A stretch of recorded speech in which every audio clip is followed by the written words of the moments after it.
Hello, I'm Andy Braice, one of 28 founding EFT master practitioners in the world, and I'm here to bring you an introduction to emotional freedom techniques known as EFT or tapping.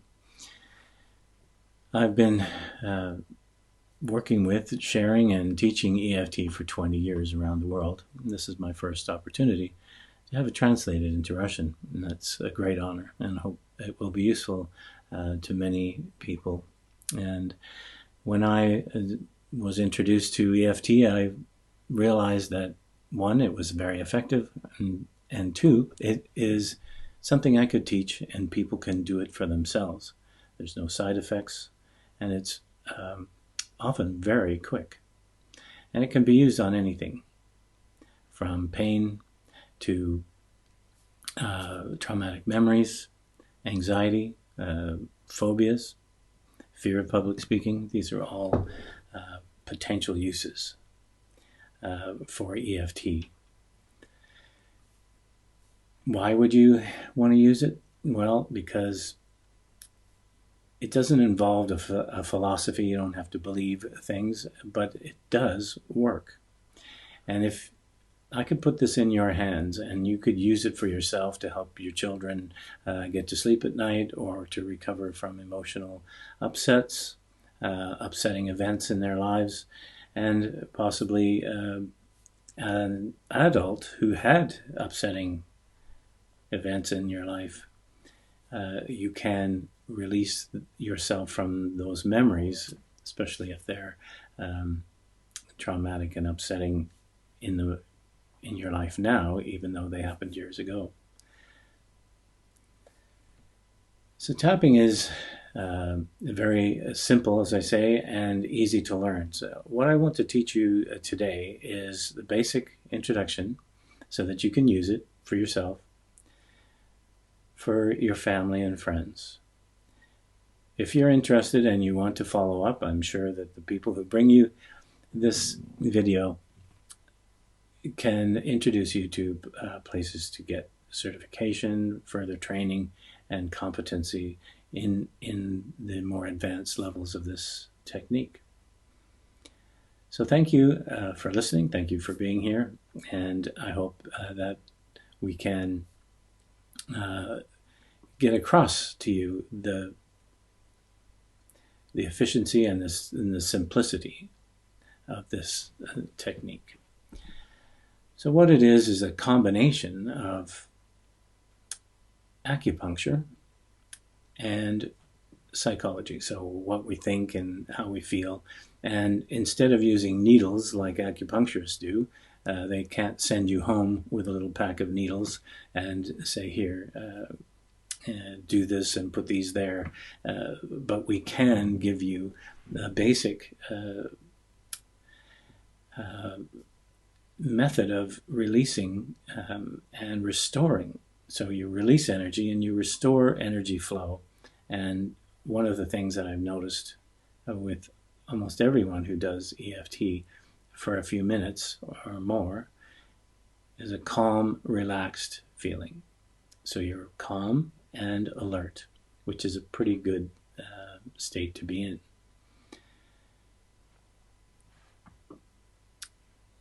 So I'll just start. I'll tell you how to do it now. Now, the purpose of EFT, or emotional freedom techniques, was to be simple enough to put in the hands of someone in every household in the world. And if someone or one person knew how to do the tapping, then that household would be healthier and happier and calmer. So I hope that this is true for you. One of the things that makes it simple is we use the same tapping points for every sort of issue, whether it's a physical pain or emotional memory or a fear of something in the future or anxiety. We're using the same points. And mainly these are endpoints of acupuncture meridians. And I'll show you where they are, the points that I use, and are pretty traditional. The first ones I'm going to show you are called the eyebrow point, and they're on either side of your nose. Here, just where my eyebrow ends and the curve of the bone there, and it's on both sides, so you can tap lightly there. Okay, you can do them both. You can also tap like that if you want. The next point is called the side of the eye, and there's a little dip just there in the bone. Unless I'm an unusual person, that's probably there too. And all you have to do is tap lightly. And maybe 7 or 8 times in each place, but I don't want you to count. Maybe the first time, but it's okay. You can tap, and you can tap in the same place for a while if you like I've just been doing. So the next point is under the eye. And it's just on that bone, on the orbital bone, just under the eye. So you're just tapping lightly there. Okay, and under the nose. Now this is not on the teeth, but on the gum line, on the gum underneath the nose. So this meridian comes up the spine, over your head, and ends here. And these two also come up over your head and end here. These run down here, and so do these. And this one is the chin point, we call it the chin point, and I'll give you a diagram as well to refer to. And this point is a meridian that runs down the center to the groin. And the next point is a little more difficult to spot. It's basically you have a little notch here, and the muscles come down, and you have the collarbone, and it's called the collarbone point, this one, and there's a 2 just under the bone where the collarbone joins the sternum. If you just slide your finger underneath, you feel a little bit of muscle. That's where it is. And you can tap through a shirt, even if you have a sweater. This one is my favorite. Sometimes if I get emotional, like if I think about my daughter and I love her and I think about her, she's far away. She's 6,000 miles from me. So sometimes I miss her and I feel emotion well up, and I'll just tap here. And that wave of emotion will pass by. I still love her, but I don't have to suffer. And nor should you. Now the next point is called the underarm, or under the arm.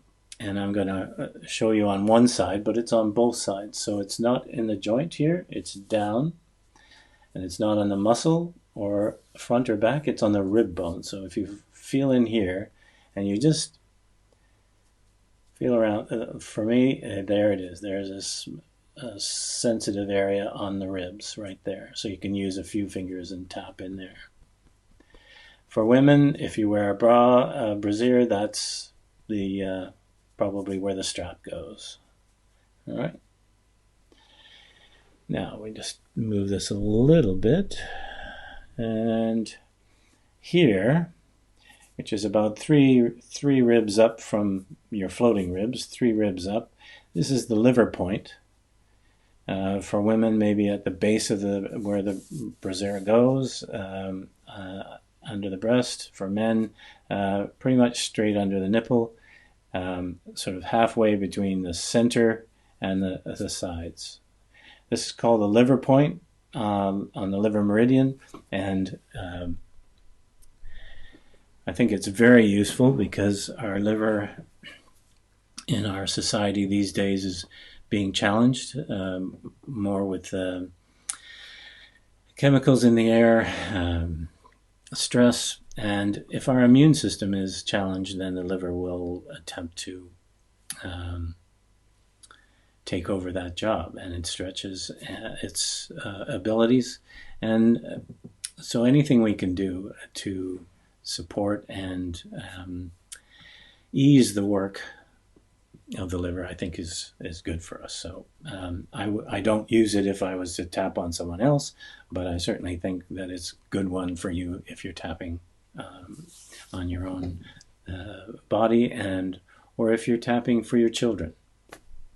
It's very good to involve kids in either like a tapping game or the tapping to calm them down. So if they feel like you can, sometimes tapping might not be good for them, but you could just, this is a good spot, so you can just sort of gently rub there and just a little bit of pressure in there, and that will sort of get them in comfortable, especially if they're young. The 2 and 3 year olds will do fine with this. I think when you get up into 12 and 13, you get a little bit more difficult to introduce something like this.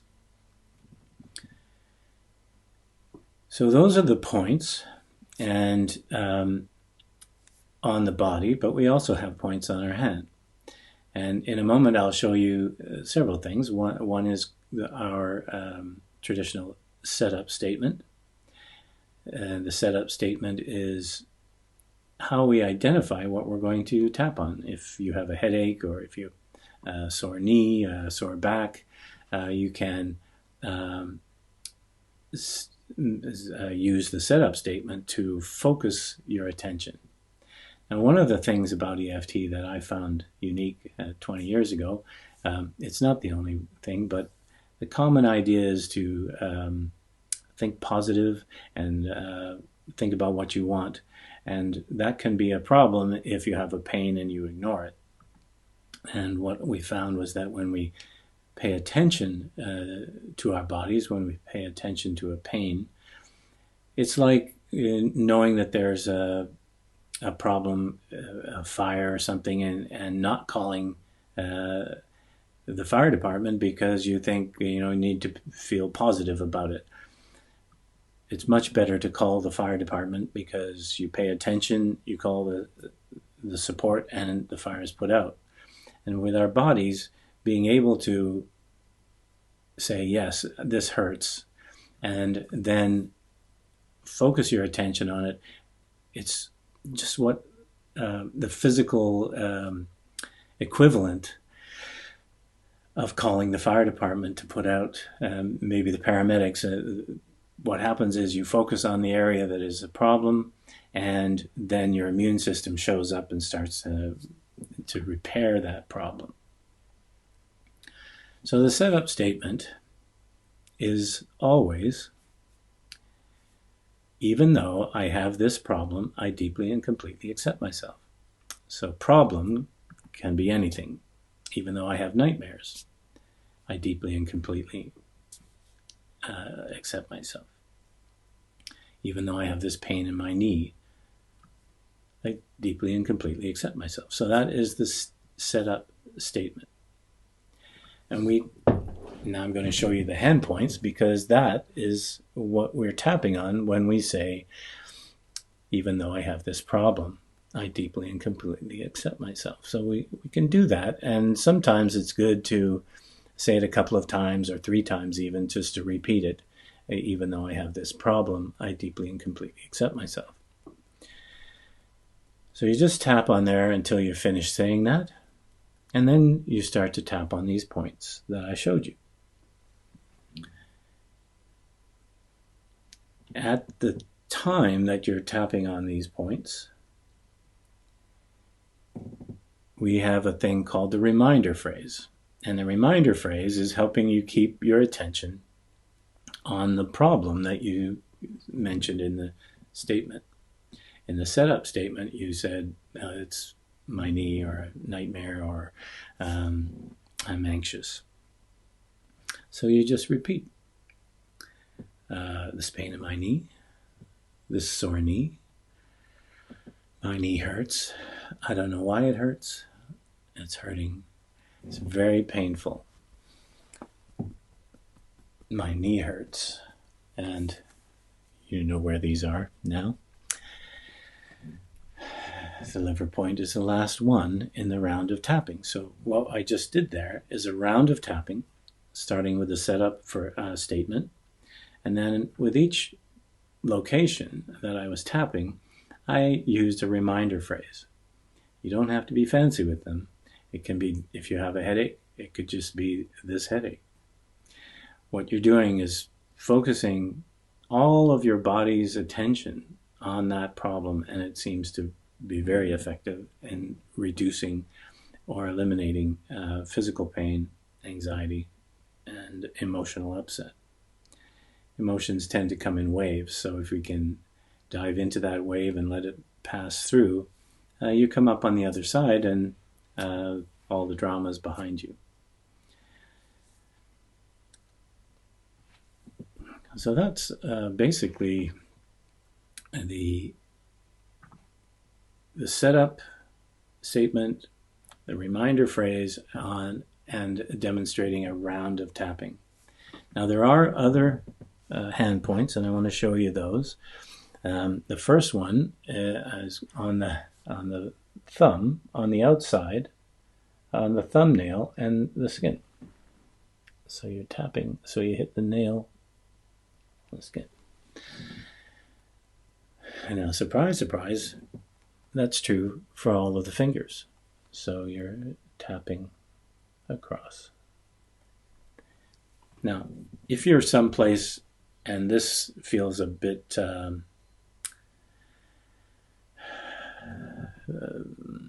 uncomfortable to do in public, you might want to tap on your hands and your finger points, because nobody can tell that I'm tapping right now.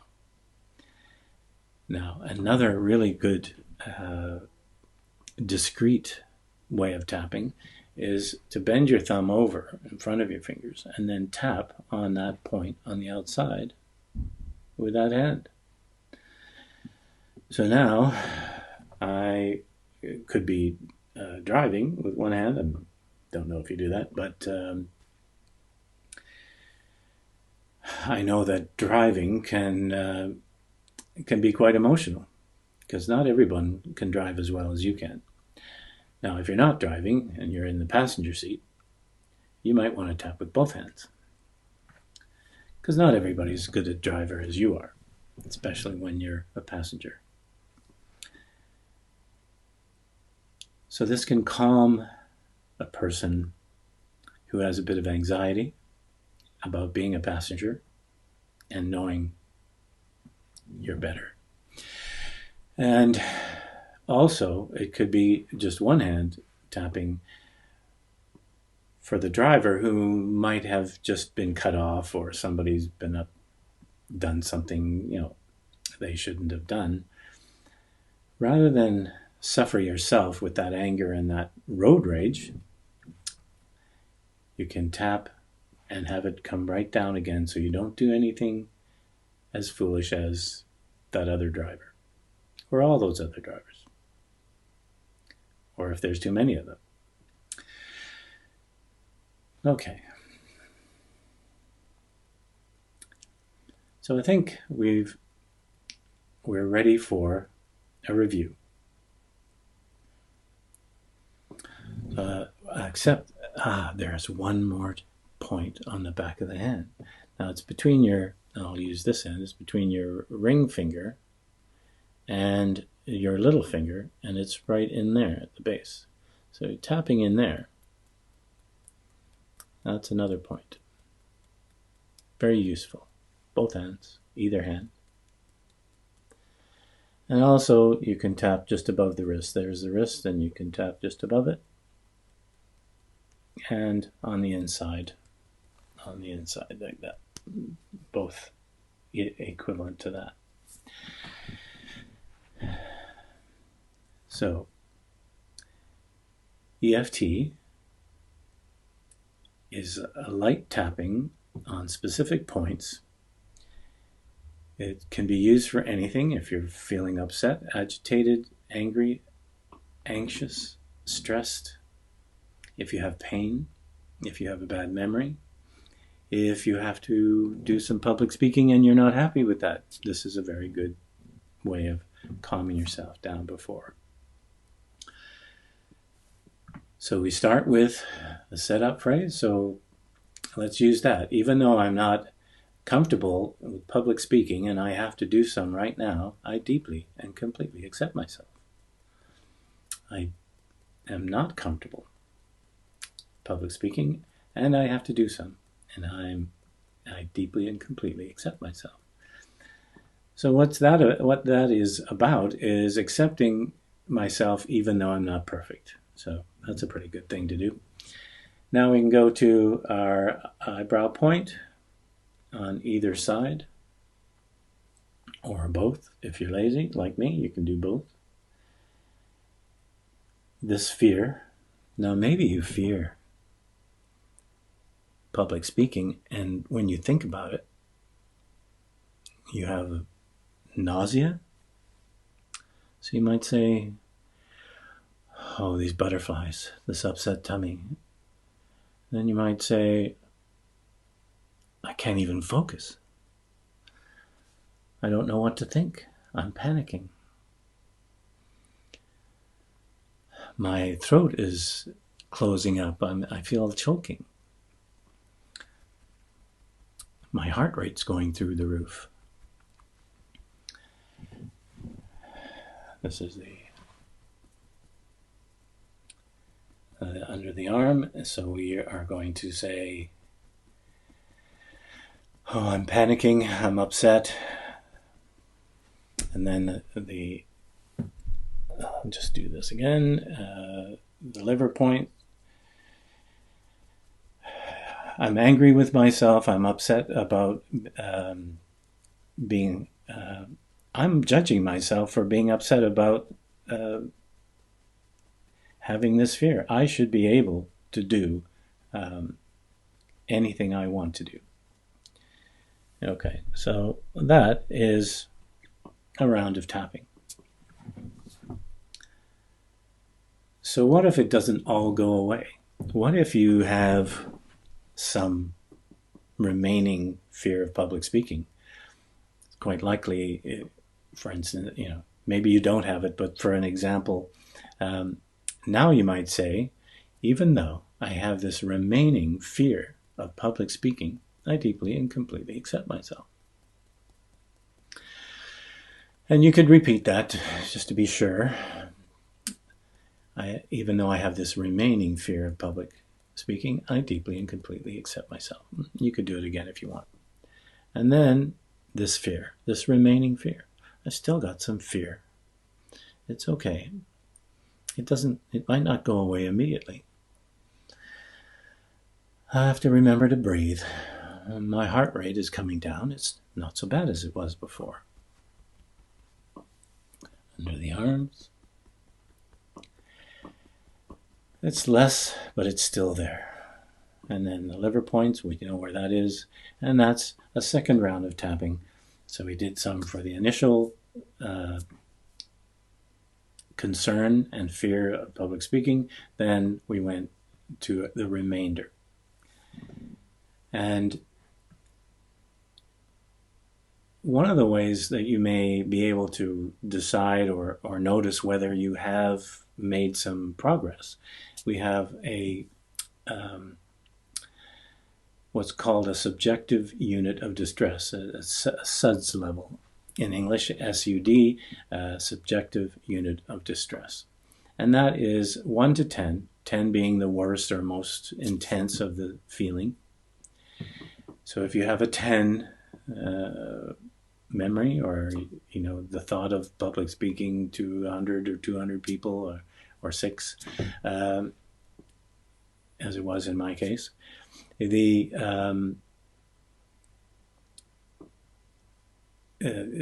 I'll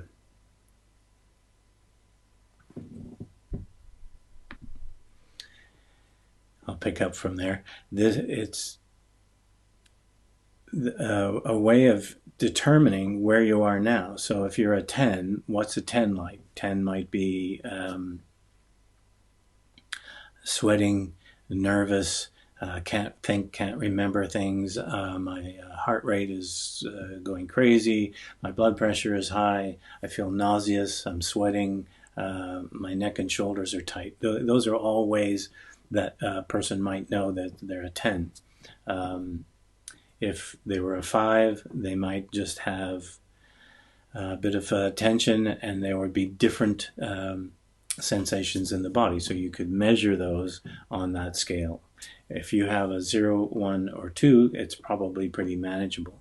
And if you can get it down to 2 or less, with a set of tapping, you will probably get even better, or down to 0 overnight, or just by letting that settle in.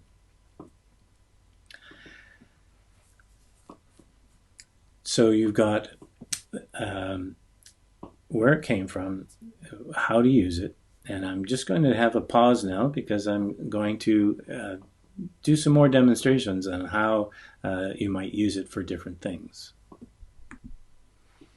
Okay, well, that's a sort of the foundation of how to use EFT, and now I want to just go through some situations that you might find to use it. And now I was telling you about the setup phrase, and that's often useful. But if you're feeling anxious, if you're feeling angry or sad, emotions move like water, and I think of them as waves. You could be doing something and then suddenly discover you're feeling an emotion that you don't even know where it came from. And if we'll do some tapping while that is coming up, we can actually allow it to move through like a wave at the beach. So one thing we can do is if you're anxious, just start tapping and recognize that I'm feeling anxious. I don't even know why I'm anxious. I don't know what this feeling is. I've got this tight chest and I can't breathe. I'm feeling nauseous, and I don't know where this is coming from. Or you might know, and you can tap on that and just talk about I don't know how to pay the bills. I don't know what to do about this or that. So you can tap and just stay focused on it. And generally what will happen is that wave of emotion will move through. Because there's once you've taken the information from the emotion, you can let it go. It's not necessary to hold on or continue to be anxious for any length of time. Anxiety doesn't really teach you anything.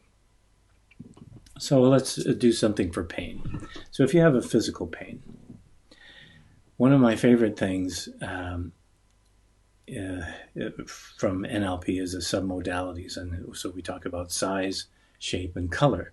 So if you have a pain in your back, or let's say a pain in your knee, and you ask yourself, if this pain had a size, shape, and a color, what would it be? So if it was your knee, it might be the size of a marble or a golf ball. Let's imagine a golf ball. Everybody has an idea of that. So even though I have this golf ball size pain in my knee, and it's a dark red, but it's not all round. It's sort of flattened golf ball in my knee. So even though I have this dark red flattened golf ball of pain in my knee, I deeply and completely accept myself. This golf ball, this red ball of pain, this ball of pain in my knee. My knee is throbbing, it's hurting. This pain in my knee, this pain in my knee. Now that doesn't take very long, so you can continue, you can go around more than once. That was a round of tapping. You can do 2 or 3 rounds of tapping on a pain in your knee. And then ask yourself, check in again. Is it the same color? Is it the same shape? Is it the same size?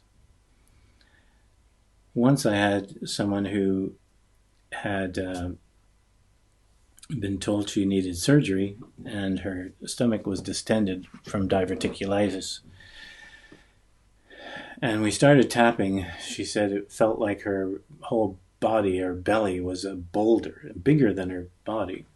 And over the tapping of various rounds, in about an hour, we went down from that boulder, dark gray one, to a little green, emerald green garden pea, like a pea you would have for dinner. And her tummy softened and relaxed, and when she went into the hospital, they said, well, there's no point in surgery because you're not in pain, and they were only going to do surgery to find the pain. So that's well over 10 years ago now. And so I'm pretty sure that if you apply this to pain, there may be reasons, maybe emotions under connected to pain. I always believe that emotions are underlying pain. So sometimes we just address the pain itself, but there could be emotions connected to that pain. So as I was saying earlier, anxiety, if you're feeling anxious, you can do a setup, or, even though I'm feeling anxious, I deeply and completely accept myself, or you can just tap on the anxiety and connect with how it is. Often that will let it go. There's stress. For me, stress is, everyone has pressure, but when there's something happening that we don't think should be happening, we get stressed because, we kind of resist it. So if you're feeling stressed about something, it's probably because you think it shouldn't happen, and it shouldn't be happening, and it should be some other way. So tapping on all the points through that will be very useful for you. Now, I mentioned road rage and bad drivers. Well, that's a good one. You can just recognize that you're upset and do a bit of tapping. Now, you could be driving and tapping here. And you could be driving, depending on your left or right hand, and do the tapping, and try to let that reaction to other people's poor driving calm down. That will make you and all your passengers safer. Now, a headache, you could go, even though I have this headache, I deeply and completely accept myself. And that would be the setup, and you could repeat it a couple of times, and then you could gently tap, because you have a headache. You want to gently tap and maybe describe. It's across the front of my head, or it's at the back of my head. I'm feeling this pain, this headache, and I'm so tired and frustrated. I don't know how to let go of it. It's been there all day. I'm angry about it. I'm upset. I don't need a headache right now. It's frustrating to have this headache. And you can also tap on your fingers if that's more comfortable. And if you have a headache and it's annoying or upsetting to tap, you can just put your fingers there and rub. Okay, you just put a little pressure and rub on all those points. Now, one of the things that I think EFT is extremely good for is exam nerves, performance anxiety. Exam nerves, just about anybody will get that if you have if you're a student, but also once you're out of school and into work, you may have performance tests and things that you have to do, things you have to learn. And if, as a student, you're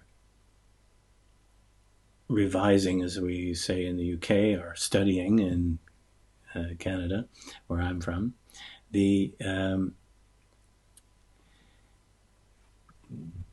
emotion that you're feeling when you're studying is likely going to be what you're feeling when you're writing the exam. So if you're panicking and trying to get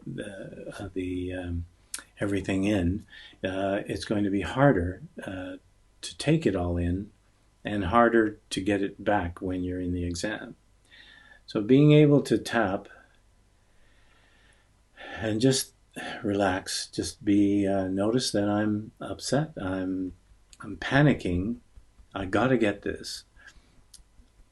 So that you're studying, the emotional context of your studying is calm, and what I say, it opens your peripheral thinking. You can take more in and you can absorb more.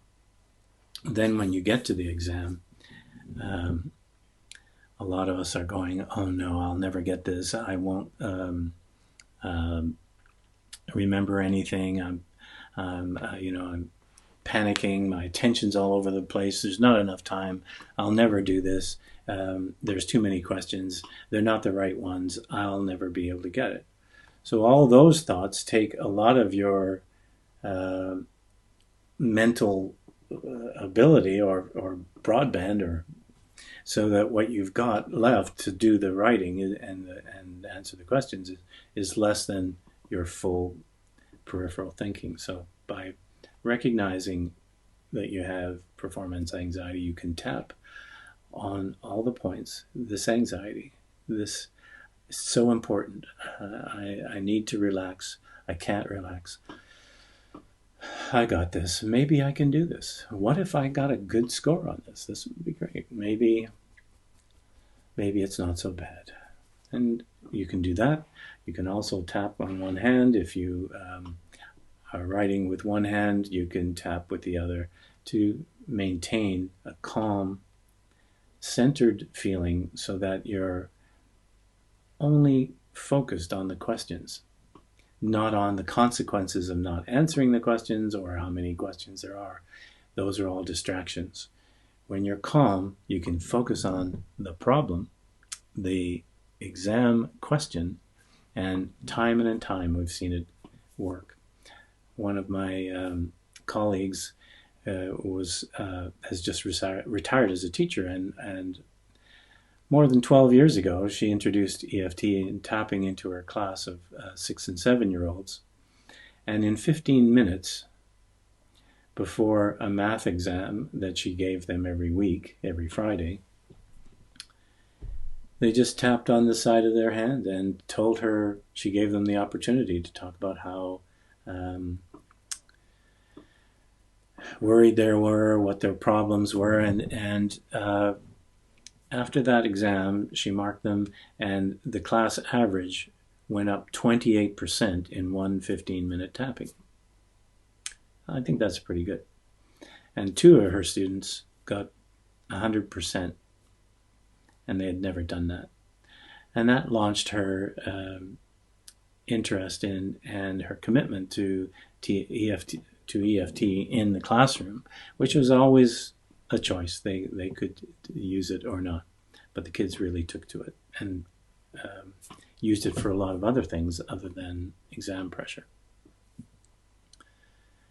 And also I mentioned fear and phobia. So fear and phobia, I think fear can be anxious. You can feel it in your body, but one of the hallmarks of phobias is that you really feel it.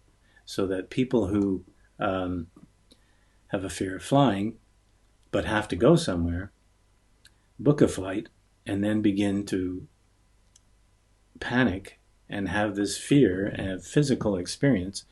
The moment they have booked the flight, even if it's 2 weeks from now, that means they're going to have a struggle every day. So one thing you can do for this is to go, even though I've booked this flight and I hate flying and I'm terrified and I deeply and completely accept myself, this is the way I am. You can do that a few times. And then you can tap through what's it like. Maybe it's a 10 out of 10 fear and phobia, and I'm panicking. I can't breathe.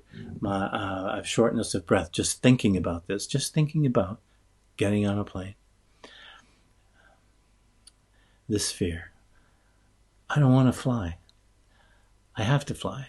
I feel trapped already. My stomach is going crazy. My chest is tight and it's hard to breathe. So you can go through that, and then you could do it again with this remaining fear. And I've had some really incredibly remarkable changes from sheer panic down to I flew. I had no problem. I didn't even have to tap. So that's a really good one. As we say, is instead of trying to resist it or push it away or push it down, then you actually allow that to yourself to be aware of it. Because every time, if you have a fear of flying, every time you think about flying, it's going to affect your physical body, and you're going to have a reaction. But the tapping can help remove that.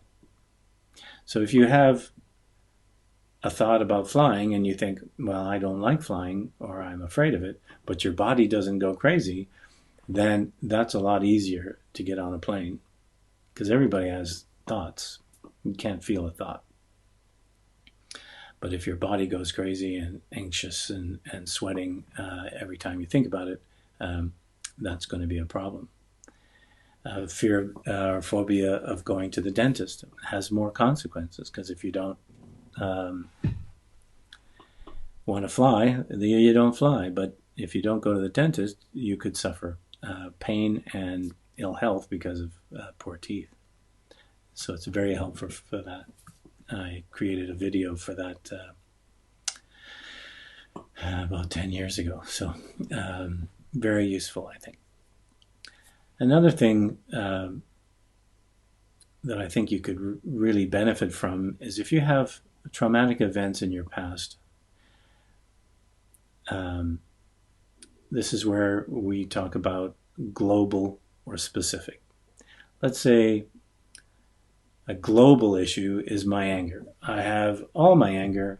If I'm tapping out, even though I have anger, I deeply and completely accept myself. So that would be all my anger, or a global, non-specific. But if you had a specific memory, like when I was 9 years old and I was at the dinner table and so did this and I couldn't say anything, and so and you remember it very vividly with either an image or a little movie, you can reduce, you can say, even though when I was 9 and so did that and I'm still angry about it, I deeply and completely accept myself. And then you can tap by playing and either remembering the picture of it, or sounds. Sounds are often really triggering. And like a car accident and the noise of the cars, that can affect people for a long time afterwards. So tapping can help reduce the effect of a memory on your body, which allows you, it's almost like draining the electrical or the intensity of that memory, so that it just becomes a thought. We don't take your memories away, you still have them, you just don't react physically and emotionally like you did, because they're not so vivid. Because our bodies don't know the difference between a real event happening now or an imagined, or vividly imagined future event, or remembering vividly something that happened and was upsetting. We'll just feel the same. So using the tapping to bring that down is very useful. And some of these things would be very good to have professional help, someone who is really good with EFT and certified in a therapy to help you with those things. But even so, you could benefit from that. Which brings up another point that you should know about EFT is sometimes you have a memory and you think you'll tap on it and you would say it's like a 4 out of 10. But while you're tapping on this memory, you start to feel more emotion. And it's gone up to an 8. Well, that's wrong. Well, it isn't wrong. Because quite often when we have a traumatic experience in the past, we learn how to hold it down or cope or deal with it. So we pushed it down. And when we start to bring it up and examine it and we're tapping, we start to connect with that feeling again. And that becomes more visceral and more intense. So you keep tapping. If that comes up and it goes up, keep tapping and it will start to come down. It's okay. Don't stop tapping. Keep tapping. Okay, so I just got a couple more examples. I want to talk about anger and frustration because sometimes we get confused between them. Because anger, if you grew up in a home where one or more people were angry, and it might feel dangerous. So first of all, we fear anger, and then we judge anger as bad. So when someone is angry around you, you can be very upset with them and feel threatened or afraid, and also, like they're wrong. And if you have an angry thought, you can judge yourself because you don't want to be like them, those people that hurt you. Or maybe they were rageaholics. So there's a number of things that you can benefit from anger, because anger isn't a bad thing. I don't think there are any bad or negative emotions. There are emotions that don't feel good, but they're usually there for a reason. There's some information. And if we are not allowing anger to come and pass through like other emotions, we're not getting the information. So you could work on reducing any judgment or fear of anger so that you can take whatever information might be there. Now, frustration is a little different because for me, frustration is powerlessness. Sometimes when my government or officials are doing things in a way that I don't agree with and I have no power to change it, I feel frustrated because I feel powerless. And for an example, when I play golf, I can get frustrated. And, I'm swinging my club, the ball isn't going where I want it to go, and I feel like I can't do it right. And one of my friends said, when you get angry, you play better. And I had to think about the difference between being frustrated and flustered and feeling incompetent and powerless. And the difference between that and angry, because when I got angry, I got fed up. I was like, okay, I'm going to do this. And what happens is your eye focus sharpens, your muscle coordination is refined. And so he was right. When I got angry, it was much different than being frustrated. And I could hit the ball farther and straighter. I didn't even care if there were people watching, whereas if I was frustrated, that would be a negative. So you can tap just because you're feeling anger or feeling the judgment about anger. Anger's not right. Why are they angry? Why are they angry at me?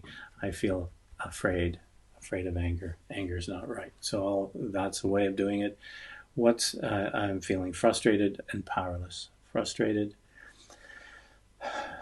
Nothing I say makes a difference. Nobody's listening to me. Nobody ever listens to me. Nothing works. Nobody does what I ask them to do. Those are all sort of powerless and frustrating thoughts. So that's about it for today. I hope that this is a useful experience for you, and you can probably play it over and over again. And I may have the opportunity to give you a part 2 for this, and I'm looking forward to hearing if you have feedback and questions. I'm sure eventually they'll come back to me. So thank you for listening. I'm Andy Braice, founding EFT master, and it's been a privilege to present to you today. I hope that it's been useful.